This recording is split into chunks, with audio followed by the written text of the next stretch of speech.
ನಮಸ್ಕಾರ ವೀಕ್ಷಕರೇ, ರೈತರ ಸಂದರ್ಶನ ನಮ್ಮ ಚಾನಲ್ನಲ್ಲಿ ರೈತರ ಸಂದರ್ಶನವನ್ನು ಮಾಡ್ತಾ ಹೋಗ್ತಿದ್ದೀವಿ.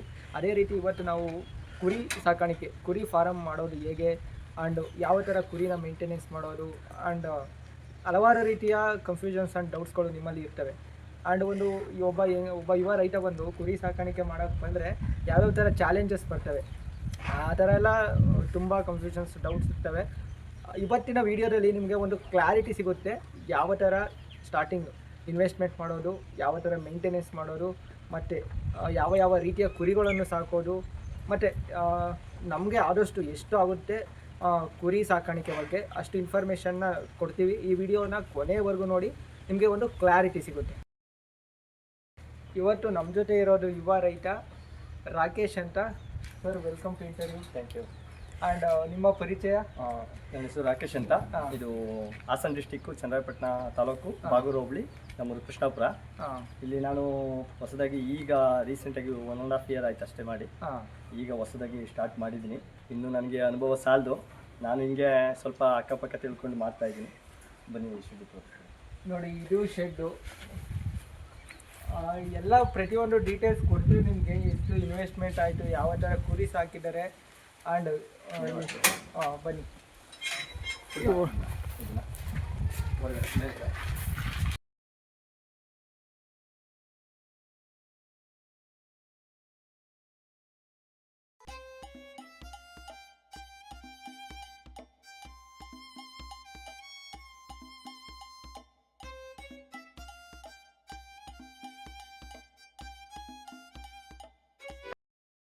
ಬ್ರೋ, ಅಂದರೆ ಹಳ್ಳಿ ಕಡೆ ಎಷ್ಟೋ ಜನಕ್ಕೆ ಜಮೀನು ಇರುತ್ತೆ, ಮೀನ್ಸ್ ಮಾಡೋ ವಿಲ್ಲಿಂಗು ಇರುತ್ತೆ, ಬಟ್ ಎಷ್ಟೋ ಜನ ಬೆಂಗಳೂರಿಗೆ ಹೋಗ್ತಾರೆ.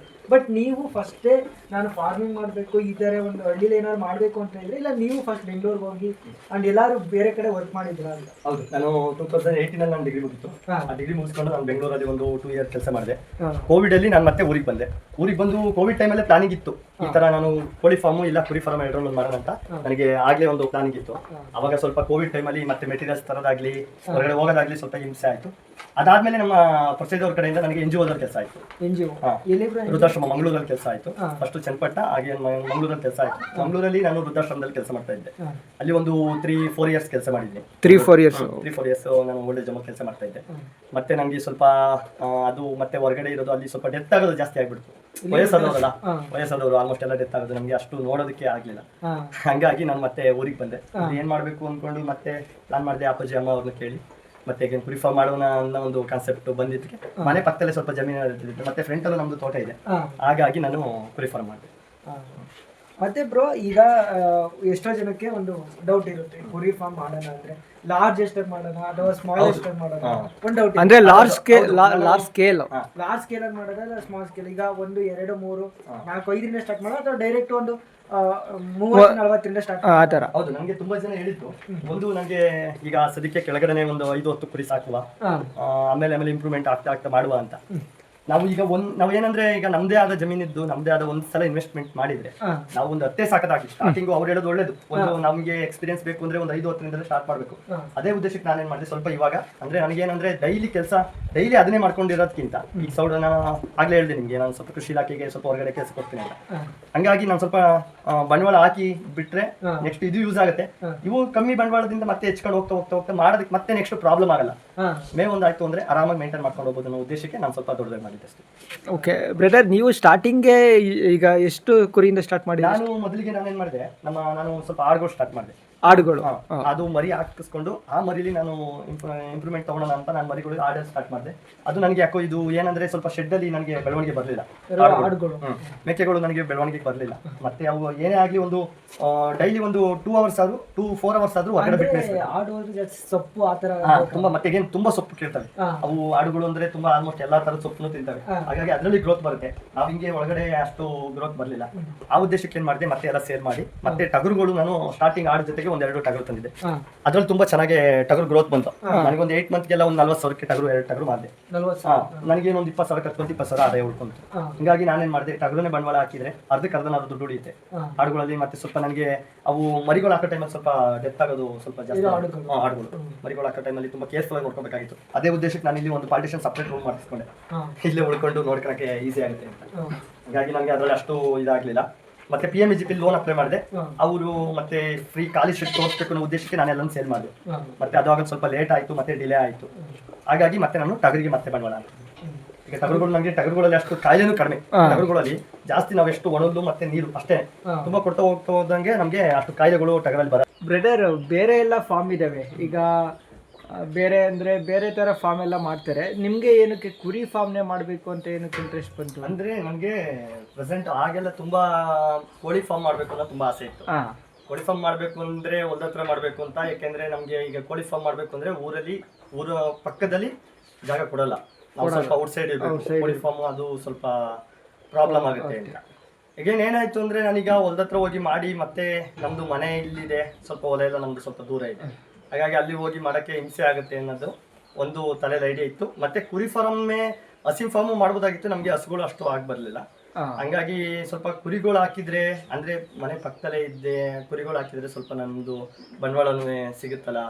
ಮತ್ತೆ ಇದು ಅಷ್ಟು ಪ್ರಾಬ್ಲಮ್ ಬರಲ್ಲ ಕುರಿಗಳಿಗೆ, ಹಸು ಥರ ಅಲ್ಲ. ಆದರೆ ಹಸುನಲ್ಲಿ ಇನ್ಕಮ್ ಚೆನ್ನಾಗಿದೆ, ವೀಕ್ಲಿ ಮಂತ್ಲಿ ಎಲ್ಲ ಇನ್ಕಮ್ ಇದೆ. ಆದರೆ ಇವರಲ್ಲಿ ಎಲ್ಲ 6 ಮಂತ್ಗೆ ನಾವು ಹೆಂಗೆ ಸಾಕಿದ್ರು ಒಂದು 6 ತಿಂಗಳು 8 ತಿಂಗಳು ಬೇಕೇ ಬೇಕು. ಯಾವ ಥರ ಎಂಟ ಮರಿ ಸಾಕಿದ್ರು ಒಂದು 8 ತಿಂಗಳು ಗ್ರೋತ್ ಬರೋದಕ್ಕೆ ಒಂದು 6 ರಿಂದ 8 ತಿಂಗಳು ಬೇಕೇ ಬೇಕು. ಹಾಗಾಗಿ ನಾವೇನ್ ಮಾಡಿದ್ವಿ, ಕುರಿ ಫಾರ್ಮೇ ಮಾಡಿದ್ವಿ. ಮತ್ತೆ ನಾನು ಸ್ವಲ್ಪ ಈ ಕೃಷಿ ಇಲಾಖೆ ಮತ್ತು ತೋಟಗಾರಿಕೆ ಇಲಾಖೆಗೆ ಕೆಲಸಕ್ಕೆ ಹೋಗ್ತೀನಿ. ಹೊಲಗಳು ಜಮೀನು GPS ಮಾಡೋದಕ್ಕೆಲ್ಲ ಹೋಗ್ತೀನಿ. GPS ಮಾಡ್ತೀನಿ. ಹಾಗಾಗಿ ಇದು ಬೆಳಗ್ಗೆ 1-2 ಅವರ್ ಕೆಲಸ, ಸಂಜೆ 1-2 ಅವರ್ ಕೆಲಸ ಅಷ್ಟೇನೆ. ಇನ್ನು ಮಧ್ಯಾಹ್ನ ಟೈಮ್ ಎಲ್ಲ ಮಲ್ಟಿಪಲ್ ಕೆಲಸಗಳು ಆಗ್ತವೆ. ಅಲ್ಲಿ GPS ಆಗುತ್ತೆ, ಇಲ್ಲಿ ಏನೋ ಕುರಿ ಫಾರ್ಮಿಂಗು ಆಗುತ್ತೆ. ಆಲ್ಸೋ ತಳಗಡೆ ಕೋಳಿನೂ ಸಾಕಿದ್ರೆ. ಹೌದು, ಹಿಂಗೆ ಮೇವ್ ಒಂದು ಸ್ಟಾಕ್ ಇದ್ರೆ ಬ್ರೋ, ಮೇವ್ ಒಂದು ನಾವು ಹೆಚ್ಚು ಕಡಿಮೆ ಮೇವೆಲ್ಲ ಸ್ಟಾರ್ಟ್ ಮಾಡ್ಕೊಂಡ್ರೆ ಆಲ್ಮೋಸ್ಟ್ ನಮಗೆ ಕುರಿಗಳಾಗ್ಲಿ ಮತ್ತೆ ಆಡುಗಳು ಮೇಕೆ ಯಾವುದೇ ಆಗ್ಲಿ ನಾವು ಮೇಂಟೆನೆನ್ಸ್ಗೆ ಅಷ್ಟು ಕಷ್ಟ ಆಗಲ್ಲ. ಈಗ ಮನೆಯಲ್ಲಿ ಅಪ್ಪ ಅಮ್ಮ ಯಾರಾದ್ರೂ ಇದ್ರೆ ಹಾಗೆ ನೋಡ್ಕೊಂತಾರೆ.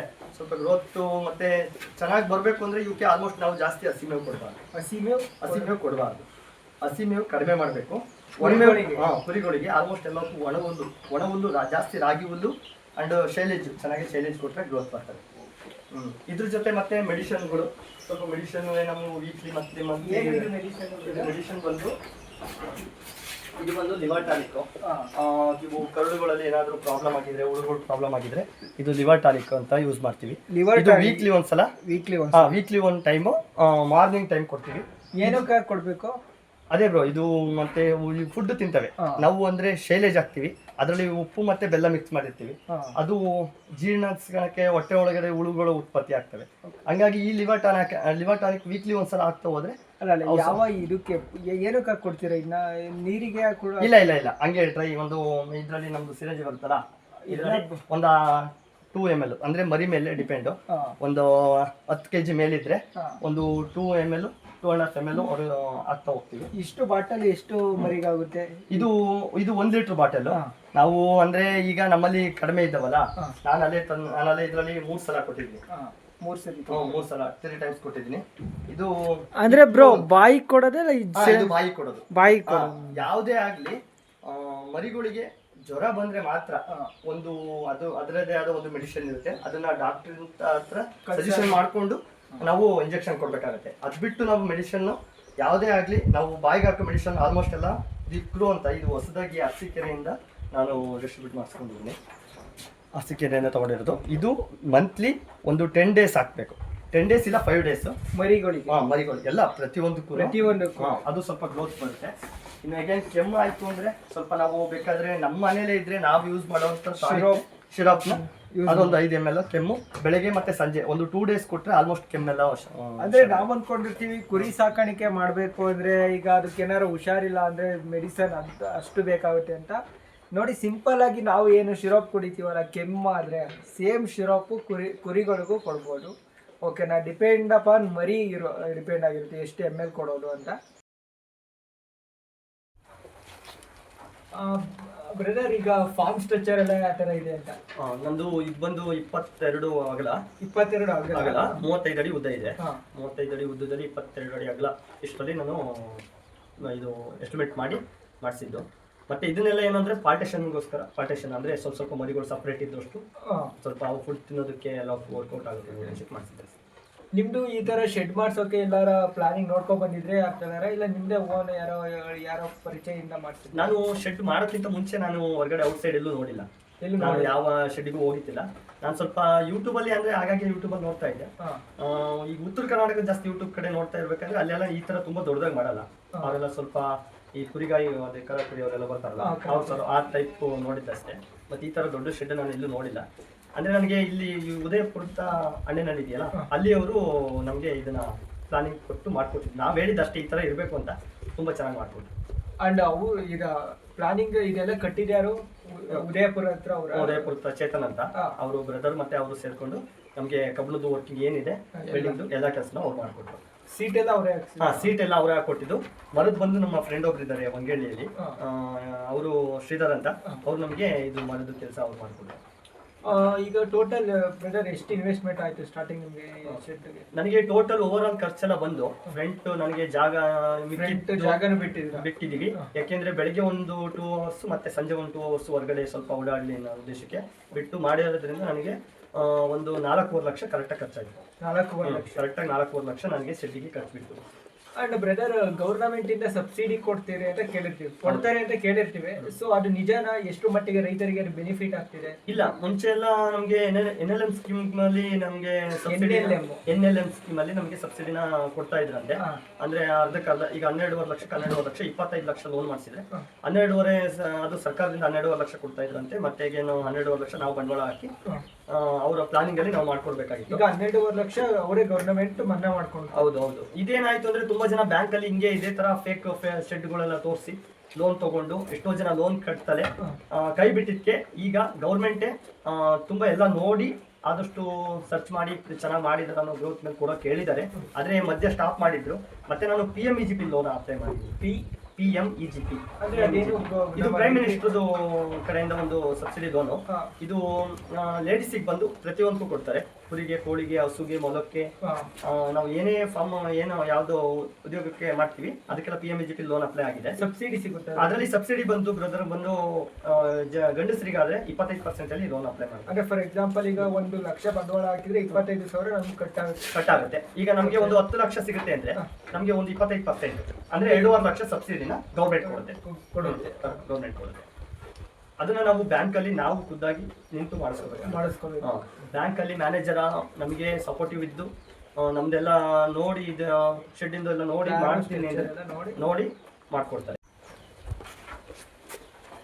ಇವತ್ತಿನ ಇದರಲ್ಲಿ ಕುರಿ ಫಾರ್ಮ್ ಮಾಡಿ ಇನ್ವೆಸ್ಟ್ಮೆಂಟ್ ಮಾಡಿ ಲಾಭ ತೆಗಿಬೋದಬ್ರು? ನಿಮ್ಮ ಪ್ರಕಾರ ಏನು ಹೇಳ್ತೀರಾ ನೀವು? ಅದು ಈಗ ಹೆಂಗೆ ಅಂದ್ರೆ ಅದನ್ನ ಈಗ ನಾವು ಈಗ ಆಲ್ಮೋಸ್ಟ್ ನಾನು ಆಲ್ರೆಡಿ ಕುರಿ ಫಾರ್ಮ್ ಮಾಡಲೇಬೇಕು ಅನ್ನೋ ಉದ್ದೇಶಕ್ಕೆ ಮಾಡಿದ್ದೀವಿ. ಇದರಲ್ಲಿ ನಾನು ಮತ್ತೆ ಬೇರೆ ಫೀಲ್ಡು ಅಷ್ಟು ಈಗ ಎಲ್ಲೂ ಹೊರಗಡೆ ಹೋಗಿ ಔಟ್ ಸೈಡ್ ಕೆಲಸ ಮಾಡಲ್ಲ ಅಂತ ನಿರ್ಧಾರ ಮಾಡಿ ಇದನ್ನ ಡಿಸೈಡ್ ಮಾಡಿದ್ದೀನಿ. ಈಗ ಬಂಡವಾಳ ಮಾಡಿದ್ರೆ ಲಾಸ್ ಆಗಲ್ಲ, ನನ್ನ ಪ್ರಕಾರ ಯಾವುದು ಲಾಸ್ ಆಗಲ್ಲ. ಅದು ಚೆನ್ನಾಗಿ ನೋಡ್ಕೊಂಡ್ರೆ ಮತ್ತೆ ನಾವು ಸ್ವಂತವಾಗಿ ಫುಡ್ಡನ್ನ ರೆಡಿ ಮಾಡ್ಕೊಳ್ಬೇಕು. ಅದು ನಮಗೆ ಸ್ವಂತ ಫುಡ್ ರೆಡಿ ಮಾಡ್ಕೊಂಡು ಮಾಡಿದ್ರೆ ಯಾವುದೇ ಕಾರಣಕ್ಕೂ ಲಾಸ್ ಆಗಲ್ಲ. ತುಂಬಾ ಚೆನ್ನಾಗಿ. ಮತ್ತೆ ನಾನು ಕೆಳಗಡೆ ಬಿಟ್ಟಿರೋದ್ರಿಂದ ಕೋಳಿಗಳು ಮೇಂಟೈನ್ ಮಾಡಿ ಇದೇ ಒಂದು ಶೆಡ್ ಅಲ್ಲಿ ನೀವು ಕುರಿ ಸಾಕಾಣಿಕೆಯನ್ನು ಮಾಡ್ತಿದ್ದೀರಾ, ಕೋಳಿ ಸಾಕಾಣಿಕೆಯನ್ನು ಮಾಡ್ತಿದ್ದೀರಾ? ಸ್ಟಾರ್ಟಿಂಗು ನೀವು ಯಾವ ತರ ಮರಿ ತರ್ತೀರಾ ಬ್ರದರ್? ಈಗ ಯಾವ ಮರಿ ತಂದರೆ ಲಾಭ ಅಂತ ಅಂದ್ರೆ for example different types of ಮರಿಗಳು ಇರ್ತವೆ. ಕುರಿಗಳಲ್ಲೂ ನಮ್ಗೆ ಗೊತ್ತಿರಲ್ಲ, ಅಂದ್ರೆ ವೀಕ್ಷಕರಿಗೂ ಗೊತ್ತಿರಲ್ಲ. ಈಗ ಸ್ಟಾರ್ಟಿಂಗ್ ಯಾವ ರೀತಿ ಮರಿ ತರಬೇಕು ಅಂತ? ನಾನು ಪ್ರೆಸೆಂಟ್ ಬಂದು ಇವಾಗ ನಾನು ಔಟ್ ಸೈಡ್ ಹೋಗಿ ತರೋದಕ್ಕೆ ಅಂತ ಮಾಡಿದ್ದು. ಅಮೀನ್ಗಡ ಇಲ್ಲಾಂದ್ರೆ ರಾಂಪುರ ಸಂತೆಗಳಲ್ಲಿ ವಿಚಾರಣೆ ಮಾಡಿ. ಕೊಪ್ಪಳ ಸೈಡ್ ಬಂದು ರಾಂಪುರ ಆ ಸೈಡ್, ಕೊಪ್ಪಳ ಸೈಡ್. ಅಮೀನ್ಗಡ ಬಂದು ಬಾಗಲಕೋಟೆ ಸೈಡ್ ಬರುತ್ತೆ. ಆ ಕಡೆ ಎಲ್ಲ ಹೋದ್ರೆ ನಮಗೆ ಕಡಿಮೆ ಅಮೌಂಟ್, ಕಡಿಮೆ ಬಜೆಟ್ ಅಲ್ಲಿ ಒಳ್ಳೆ ನಮಗೆ ಬೇಕಾದ ಸೆಲೆಕ್ಷನ್ ಮರಿಗಳು ಸಿಗ್ತವೆ. ಕಮ್ಮಿ ಬಜೆಟ್ ಅಂದ್ರೆ ಮ್ಯಾಕ್ಸಿಮಮ್ ಸ್ಟಾರ್ಟ್ ಆಗೋದು ಇವತ್ತಿನ ರೇಟಿಗೆ ಒಂದು 7,000ದಿಂದ ಸ್ಟಾರ್ಟ್ ಆಗುತ್ತೆ. 7,000 ಕಮ್ಮಿ ಬಜೆಟ್ 7,000ದಿಂದ ಸ್ಟಾರ್ಟ್ ಆಗ್ತವೆ.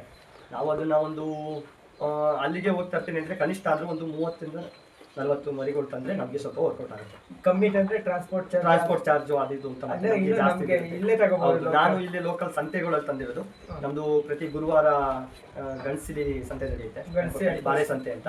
ಆ ಬಾರಿ ಸಂತೆಯಲ್ಲಿ ನನಗೆ 8,500-9,000 ಸಾವಿರಕ್ಕೆಲ್ಲ ಮರಿ ಬಿದ್ದಿದ್ದಾವೆ ಒಂದೊಂದು. ಅದೇ ಒಂದು ಮರಿ 8,000-9,000 ಅಂದ್ರೆ ಎಷ್ಟು ಕೆಜಿ ಬರುತ್ತೆ? ಈಗ ಅದು ನನಗೆ ಪ್ರೆಸೆಂಟ್ ಬಂದು ಇವೆಲ್ಲ 10 kg ಮೇಲೆ ಇರ್ತವೆ. 10 kg ಮೇಲೆ ಇರ್ತವೆ. ಅಂಡ್ ಇಲ್ಲಿ ನೋಡ್ತಿರ್ಬೋದು, ಇದು ಎಷ್ಟು ಕೆಜಿ ಬರುತ್ತೆ? ಇದು ಬರುತ್ತೆ ಮೇಡಮ್ ಬ್ರದರ್. ಇದು ಬಂದು ಒಂದು 10 kg ಮೇಲೆ ಇದೆ, 10-12 kg ಇದೆ. ನಾನು ತಂದು ಇವಾಗ 1.5 ಮಂತ್ ಆಯ್ತು ಅಷ್ಟೇ. 1.5 ಮಂತ್ ಆಗಿದೆ. ಇದೆಷ್ಟು ಇದು ಕುರಿ ಬ್ರದರ್?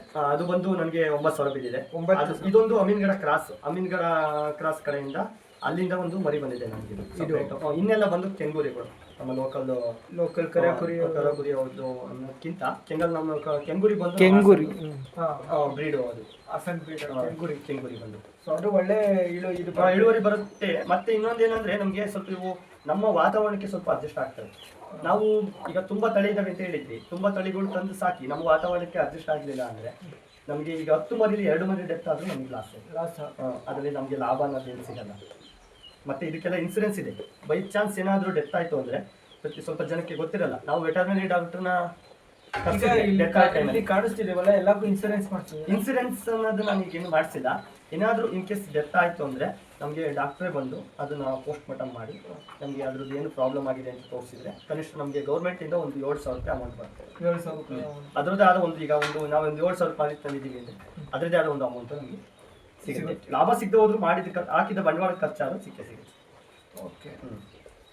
ಈಗ ಫಾರ್ ಎಕ್ಸಾಂಪಲ್ ಏನಂದ್ರೆ ಕುರಿಗಳನ್ನ ತಂದು ಮರಿ ಮಾಡ್ತೀರಾ ಇಲ್ಲ ಸಂತೆನೇ ಎಲ್ಲಾನು ತರ್ತೀರಾ? ಈಗ ನಮಗೆ ನೆಕ್ಸ್ಟ್ ಈ ಪ್ಲಾನಿಂಗ್ ಬಂದು ಅದೇ ಇರೋದು. ಒಂದು 20 ಕುರಿನ 20 ಹೆಣ್ಣು ಕುರಿಗೆ ಒಂದು ತಗಲನ್ನ ಹಾಕಿ ಒಂದು ಬ್ರೀಡಿಂಗ್ ಪರ್ಪೋಸ್ಗೆ ಅದೇ ಥರ ಮಾಡುವಂತ ನೆಕ್ಸ್ಟ್ ಅನ್ಕೊಂಡಿದ್ದೀನಿ. ಯಾಕೆಂದ್ರೆ ನಮಗೆ ಒಂದು ಕುರಿಲಿ ಒಂದು ಮರಿ ಸಿಕ್ಕಿದ್ರು ಅದು ಒಂದು 7-8 ಸಾವಿರ ರೂಪಾಯಿ ಲಾಭ ಆಗುತ್ತೆ. ಒಂದು 3 ಮಂತ್ ಸಾಕ್ಬೇಕಾಗುತ್ತೆ. ಒಂದು ಮರಿನ ಒಂದು 3 ತಿಂಗಳು ಸಾಕ್ಬೇಕು. ಓಕೆ ಬ್ರದರ್, ಈಗ ಒಂದು 10,000 ಕೊಟ್ಟು ಕುರಿ ತರ್ತೀರಾ ಅನ್ಕೊಳ್ಳಿ. ಈಗ ಮತ್ತೆ ಎಷ್ಟು ದಿನಕ್ಕೆ ಸೇಲ್ ಮಾಡ್ತೀರಾ? ನಾವು ಅದೇ ಹೇಳಿದ್ನಿ, ಕನಿಷ್ಠ ಒಂದು 8-10 ತಿಂಗಳಿಗಾದ್ರೂ ಮಾಡ್ಬೇಕು ಬ್ರದರ್. ಇಲ್ಲಾಂದ್ರೆ ನಮಗೆ ಸ್ವಲ್ಪ ಲಾಸ್ ಆಗುತ್ತೆ. ಓಕೆ. ಈ ಕುರಿ 8-10 ತಿಂಗಳಾದ್ಮೇಲೆ ಎಷ್ಟಕ್ಕೆ ಹೋಗ್ಬೋದು? ಪ್ರೆಸೆಂಟ್ ಅದೇ ನಾನು ಈಗ ಏನಂದ್ರೆ 10,000 ಕೊಟ್ಮೇಲೆ ಈಗ ಫಾರ್ ಎಕ್ಸಾಂಪಲ್ ಈಗ ಒಂದು ಕೆಜಿಲಿ ಮಾರೋದಾದ್ರೆ ನಮಗೆ ಈಗ ಒಂದು 50-60 ಕೆಜಿ ಬಂದ್ರೆ ನಮಗೆ ಲಾಸ್ ಆಗಲ್ಲ. ನಾವು ಹಾಕಿದ್ದು ಫುಡ್ಡಿಗೆ ನಮಗೆ ಕನಿಷ್ಠ ಅಂದ್ರೆ ಒಂದು 25,000 ಹೋಗ್ಬೇಕು. ಇದು ಒಂದು 25,000 ಹೋದ್ರೆ ನಾವು ಹಾಕಿದ ಬಂಡವಾಳಕ್ಕೂ ಖರ್ಚಿಗೆ ನಮ್ಗೆ ಒಂದು ಕನಿಷ್ಠ ಅಂದ್ರೆ ಒಂದು 10,000 ರೂಪಾಯಿ ಹೋಗ್ಬೇಕು. ಆ ಥರ ಈಗ ನಾವು ಒಂದು 2 lakhs ಇನ್ವೆಸ್ಟ್ ಮಾಡಿದ್ವಿ, ಒಂದು 2 ಲಕ್ಷ ಇನ್ವೆಸ್ಟ್ ಮಾಡ್ಕೊಂಡು ಮರಿಗಳ ಮೇಲೆ ನಮಗೆ ಅದಕ್ಕೆ ಮತ್ತೆ ಡಬಲ್ ಒಂದು 2 ಲಕ್ಷ ಅಮೌಂಟ್ ಸಿಗುತ್ತೆ. 4 ಲಕ್ಷ ಸಿಗುತ್ತೆ. 1 ಲಕ್ಷ ಖರ್ಚು ಹೋದ್ರು ನಮ್ಗೆ ಕನಿಷ್ಠ ಒಂದು 3 ಲಕ್ಷ ಅಮೌಂಟ್ ಹೋಗುತ್ತೆ. ಮತ್ತೆ ಮೇವಿನ ವಿಚಾರಕ್ಕೆ ಬಂದ್ರೆ ಈಗ ಕುರಿಗಳಿಗೆ ಯಾವ ತರ ಮೇವನ್ನ ಮೇಂಟೆನೆನ್ಸ್ ಮಾಡೋದು ಅಂದ್ರೆ ಈಗ ಒಡಲ್ ಬರುತ್ತೆ, ಸೈಲೇಜ್ ಬರುತ್ತೆ, ಅಂಡ್ ಅದೇನು ರಾಗಿ ಶಕ್ತಿ ಮೇವು ಆ ಥರ ಎಲ್ಲ ಬರುತ್ತೆ. ಯಾವ ಥರ ಮೇಂಟೆನೆನ್ಸ್ ಮಾಡೋದು ಬ್ರದರ್? ನಾನು ಮುಂಚೆ ತೋರಿಸ್ತೀನಿ. ಅರಸೀಕೆರೆಯಿಂದ ಒಂದು ಫುಡ್ ಬರುತ್ತೆ, ಅದಕ್ಕೆ ಅಳ್ಜೋಳ ಮಿಕ್ಸ್ ಮಾಡಿ ಅದನ್ನ ನಾನೇನ್ ಮಾಡ್ತೀನಿ, ಬೆಳಗ್ಗೆ 1 ಟೈಮು ಅಂದ್ರೆ ಒಂದು ಮರಿಗೆ ಒಂದು 300 ಗ್ರಾಮ್ ಈ ತರ ಕೊಡ್ಬೇಕು ಅಂತ ಎಲ್ಲ ಹೇಳ್ತಾರೆ. ಆದ್ರೆ ನಾನು ಒಂದು ಬಟ್ಲಲ್ಲಿ ಒಂದು ಸ್ವಲ್ಪ ಎಲ್ಲಕ್ಕೂ ಒಂದು ಅಂದಾಜ್ ಮೇಲೆ ಸ್ವಲ್ಪ ಕೊಡ್ತಾ ಹೋಗ್ತೀನಿ. ತುಂಬಾ ಜಾಸ್ತಿನೂ ಕೊಡಂಗಿಲ್ಲ ಫುಡ್. ಮತ್ತೆ ಈ ಶೈಲೇಜ್ ಮೇವು ಬಂದು 1 ಟೈಮ್ ಮಾತ್ರ ಹಾಕ್ತೀನಿ ನಾನು. 1 ಟೈಮ್ ಮಾತ್ರ ಹಾಕ್ತೀನಿ. ಬೆಳಗ್ಗೆ ಒಂದು 7 ಗಂಟೆಗೆ ಹೊರಗಡೆ ಬಿಟ್ಟು ಒಳಗಡೆ ಒಂದು 10 ಗಂಟೆಗೆ ಬಿಟ್ಟು ಒಂದು 3 ಅವರ್ ಹೊರಗಡೆ ಇರ್ತಾರೆ. ಮತ್ತೆ ಬೆಳಗ್ಗೆ ಮಾರ್ನಿಂಗ್ ಒಂದು 10 ಗಂಟೆಗೆ ಒಳಗಡೆ ಬಿಟ್ರೆ ಆಗ ಒಂದು ಬುಟ್ಟಿನ ನಾನು ಆಲ್ಮೋಸ್ಟ್ ಎಲ್ಲಕ್ಕೂ ಒಂದು 20 ರೂಪಾಯಿ ಒಂದು ಬುಟ್ಟಿ ಹಾಕ್ತೀನಿ. ಒಂದು 20-25 ಕೆಜಿ ಮೇವು ಬರುತ್ತೆ. ಅದು 20 ಕೆಜಿ ಬಂದ್ರೆ ನಾನು ಎಲ್ಲಕ್ಕೂ ಒಂದು ಬುಟ್ಟಿ ಹಾಕ್ತೀನಿ. ನಾನು ಜಾಸ್ತಿ ಮತ್ತೆ ಮಧ್ಯಾಹ್ನ ಮತ್ತೆ ಒಂದು 3 ಗಂಟೆಗೆ ಹೊರಗಡೆ ಬಿಟ್ಟರೆ ಸ್ವಲ್ಪ ಅಲ್ಲಿಗೆ ಒಣಲು ಮತ್ತೆ ಹೊರಗಡೆ ಔಟ್ ಸೈಡು ನೀರು ಮತ್ತೆ ಒಣಲನ್ನ ನಾನು ಇಡ್ತೀನಿ. ಅಂಡ್ ನೀವು ಹೇಳಿದ್ರೆ ಹಸಿ ಮೇವು ಹಾಕಿದ್ರೆ ತೂಕ ಬರಲ್ಲ ಅನ್ನೋದು ಒಂದು ವಿಚಾರ. ಹಸಿ ಮೇವಲ್ಲಿ ಅಷ್ಟು ಗ್ರೋತ್ ಇಲ್ಲ.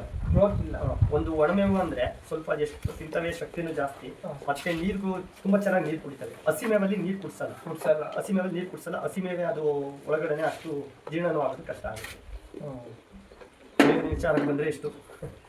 ಅಂಡ್ ಬ್ರದರ್, ಈಗ ಒಂದು ಕುರಿನ ತರ್ತೀವಿ, ಈಗ ಒಂದು ವರ್ಷ ಆದ್ಮೇಲೆ ಮಾರ್ತೀವಿ ಅಂದ್ರೆ ಈಗ ಫಾರ್ ಎಕ್ಸಾಂಪಲ್ 10,000ಕ್ಕೆ ತರ್ತೀವಿ, ಅದನ್ನ ಒಂದು ವರ್ಷ ಆದ್ಮೇಲೆ ಎಷ್ಟಕ್ಕೆ ಮಾರಿದ್ರೆ ಲಾಭ ಸಿಗುತ್ತೆ? ಅದು ಅದ್ರ ಬಂದು ಗ್ರೋತ್ ಮೇಲೆ ಡಿಪೆಂಡ್ ಆಗುತ್ತೆ. ಓಕೆ, ನಾವು ಯಾವ ತರ ನೋಡ್ಕೋತೀವಿ ಅದ್ರ ಮೇಲೆ ಡಿಪೆಂಡ್ ಆಗುತ್ತೆ. ನಾವು ಇಷ್ಟೇ ಅಂದಾಜು ಇಡಕ್ಕಾಗಲ್ಲ.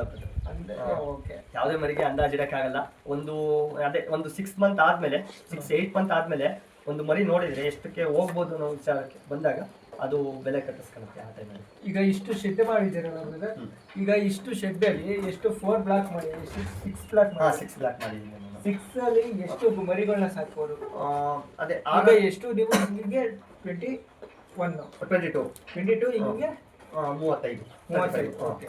ಸೊ ಇಷ್ಟರಲ್ಲಿ ಎಷ್ಟು ಮರಿ ಸಾಕ್ಬೋದು? ನಾನು ಅವ್ರಿಗೆ ಹೇಳಿದ್ದು ಒಂದು 50ರಿಂದ 60 ಮರಿ ಸಾಕಂಗೆ ನಾನು ಮಾಡ್ಕೊಡಿ ಅಂತ ಹೇಳಿದ್ದೆ. ಅವರು ಅದೇ ಪ್ಲಾನ್ ಪ್ರಕಾರ ಮಾಡಿದ್ದಾರೆ. ಇನ್ನೂ ಒಂದು ನಾನು ಆಲ್ಟರ್ನೇಟ್ ಮಾಡ್ಕೊಂಡ್ರೆ ಒಳಗಡೆ ನಾನು ಮುಂಚೆ ಹೇಳ್ದಂಗೆ ಇದನ್ನ ಬಾನಿನ ಒಂದು ಒಳಗಡೆಗೆ ಆಲ್ಟರ್ನೇಟ್ ಮಾಡ್ಕೊಂಡ್ರೆ ನಾನು ಕನಿಷ್ಠ ಅಂದ್ರೂ ಒಂದು 70ರಿಂದ 80 ಮರಿಗಳನ್ನ ನಾನು ಸಾಕ್ಬೋದು. 70ರಿಂದ 80 ಮರಿನ ಸಾಕ್ಬೋದು. ಮತ್ತೆ ಸಪ್ರೇಟ್ ನಾನೇನು ಮಾಡಿದ್ವಿ, ಒಂದು ಪಾರ್ಟೇಷನ್ ಮರಿಗಳಿಗೆ ಅಂತಲೇ ಸಪ್ರೇಟ್ ಮಾಡಿದ್ವಿ. ಚಿಕ್ಕ ಮರಿಗಳಿಗೆ ಆತೆ ಗ್ರೋತ್ ಮಾಡಿ ಆ ಹುಲ್ಲು ಹಾಕಿರೋ ಮರಿಗಳಿಗೆ, ಯಾಕೆಂದ್ರೆ ನಾನು ಈಗ ಸದ್ಯಕ್ಕೆ ಆಡುಗಳು ಮತ್ತೆ ಮರಿ ಹಾಕೋ ಯಾವ ಇಲ್ವಲ್ಲ, ಹಂಗಾಗಿ ಅದೊಂದು ಪಾರ್ಟೇಷನ್ ಸಪ್ರೇಟ್ ಮರಿಗಳಿಗೆ ಅಂತ ಸಪ್ರೇಟ್ ಮಾಡ್ತೀನಿ. 50 kgಗೆ 2150 ರೂಪಾಯಿ ಆಗುತ್ತೆ. ಇಷ್ಟು 50 ಬರೀ 50 kg. ಇದೊಂದು ಡ್ರಮ್ 50 kg ಇಲ್ಲ.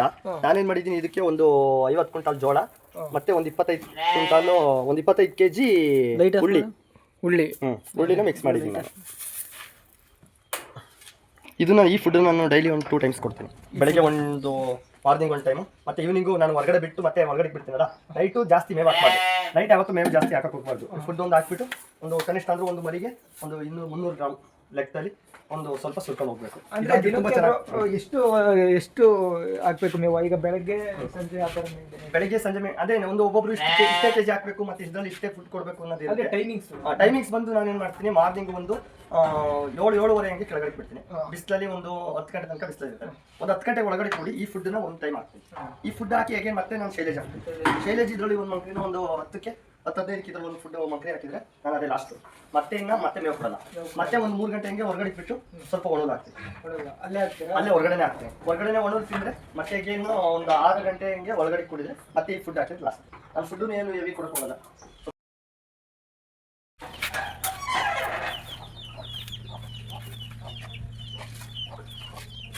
ಅವರು ಕಾಣಬೇಕು.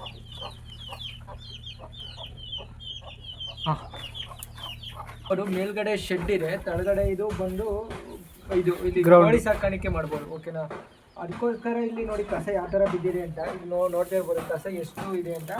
ಬ್ರದರ್, ಈಗ ಒಂದು ವರ್ಷಕ್ಕೆ ಎಷ್ಟು ಲೋಡ್ ಕಸ ಆಗುತ್ತೆ? ಇದು ನಮಗೆ ಈಗ ಇದು ಕುರಿಗಳು ಇದ್ದಂಗೆ, ಕುರಿಗಳು ತುಂಬಾ ಜಾಸ್ತಿ ಇದ್ರೆ ನಮಗೆ ಜಾಸ್ತಿ ಕಸ ಸಿಗುತ್ತೆ. ಒಂದು 3 ತಿಂಗಳಿಗೆ ಒಂದ್ಸಲ ಕಸ ತೆಗೆದ್ರೆ ಒಂದು ಲೋಡ್ ಕಸ ಆಗುತ್ತೆ. ಒಂದು ಲೋಡ್ ಎಷ್ಟು? ಲೋಡ್ ಬಂದು 7,000ದಿಂದ 8,000 ರೂಪಾಯಿ ಸ್ಟಾರ್ಟ್ ಆಗುತ್ತೆ. ಕನಿಷ್ಠ ಇಲ್ಲಿ ನಮ್ಮ ಲೋಕಲ್ ಅಲ್ಲೇ ಒಂದು 7,000 ರೂಪಾಯಿ ಕೊಡ್ತಾ ಇದೆ. ಒಂದು ಔಟ್ ಸೈಡ್ ಕೊಡ್ತೀವಿ ಅಂದ್ರೆ ಇದು. ಮತ್ತೆ ಇನ್ನೊಂದು ಏನು ಗೊತ್ತಾ, ಕೋಳಿ ಗೊಬ್ಬರಕ್ಕಿಂತ ಇದು ಕುರಿ ಗೊಬ್ಬರ ಉತ್ತಮ. ಇದು ತುಂಬಾ ಅಷ್ಟು ಈಟ್ ಇರಲ್ಲ. ಕೋಳಿ ಗೊಬ್ಬರ ತುಂಬಾ ಈಟು. ಇದು ಅಡಿಕೆಗೆ ಮತ್ತೆ ತೆಂಗುಗೆಲ್ಲ ತುಂಬಾ ಒಳ್ಳೆ ಗೊಬ್ಬರ ಇದು. ನಾವು ಪ್ಯಾಕಿಂಗ್ ಅಲ್ಲಿ ಆದ್ರೂ ಮಾಡ್ಕೋಬಹುದು. ಒಂದು 18 kg ಇಂದ ಪ್ಯಾಕ್ ಮಾಡ್ಬೋದು. ಒಂದು 15-18 kg ಪ್ಯಾಕಿಂಗ್ ಮಾಡ್ಬೋದು. ಪ್ಯಾಕಿಂಗ್ ಮಾಡಿ ಮಾರಿದ್ರೆ ಅದು ದುಡ್ಡು ಆಗುತ್ತೆ. ಇಲ್ಲ ಟ್ಯಾಲೆಟ್ರಲ್ಲಿ ಒಂದು ಲೋಡು ನಮಗೆ ಆರಾಮಾಗಿ ಒಂದು 8,000 ರೂಪಾಯಿಗೆ, ಒಂದು 7,000ರಿಂದ 8,000 ರೂಪಾಯಿಗೆ ನಾವು ಗೊಬ್ಬರನ ಮಾಡ್ಕೋಬೋದು. ಇದೇ ನಮಗೆ ಫುಡ್ ಮ್ಯಾನೇಜ್ಮೆಂಟಿಗೆ ನಮಗೆ ಒಂದು ಬೆಸ್ಟ್ ಆಗುತ್ತೆ. ಫುಡ್ ನಾವೊಂದು ಹೊರಗಡೆ ಕೈ ತಿಂಡಿ ಕೊಡಲೇಬೇಕು. ಕೈ ತಿಂಡಿ ಕೊಡಲಿಲ್ಲ ಅಂದರೆ ಗ್ರೋತ್ ಬರಲ್ಲ. ಈಗ ನಾನು ಹೇಳ್ದಂಗೆ ಹಸಿಕೆರೆಯಿಂದ ತರಿಸ್ತೀವಲ್ಲ, ಆ ಫುಡ್ಡಿಗೆ ನಮಗೆ ಆರಾಮಾಗಿ ನಾವು ಈ ಗೊಬ್ಬರ ಮಾಡ್ಕೊಂಡ್ರೆ ನಮಗೆ ಫುಡ್ ತಗೊಬೋದು. ಫುಡ್ ಆರಾಮಾಗಿ ಇದ್ರಲ್ಲಿ ಮೇಂಟೈನ್ ಮಾಡ್ಬೋದು. ಈಗ ಅದಕ್ಕೆ ನಾವು ಬೇರೆ ಇನ್ವೆಸ್ಟ್ಮೆಂಟ್ ಹಾಕಂಗಿಲ್ಲ. ಮತ್ತೆ ಇನ್ನೂ ಒಂದು ಸ್ವಲ್ಪ ಹುಳ್ಳಿ ಇನ್ನ ಹೇಗೇನು ರಾಗಿ ಹುಲ್ಲು ಇನ್ನ ಶೈಲೇಜ್ ಮೇವೆಲ್ಲ ನಾವೇ ಮಾಡ್ಕೊಂತೀವಿ. ಹಂಗಾಗಿ ನಮಗೆ ಫುಡ್ದು ಅಷ್ಟು ಖರ್ಚು ಬರಲ್ಲ.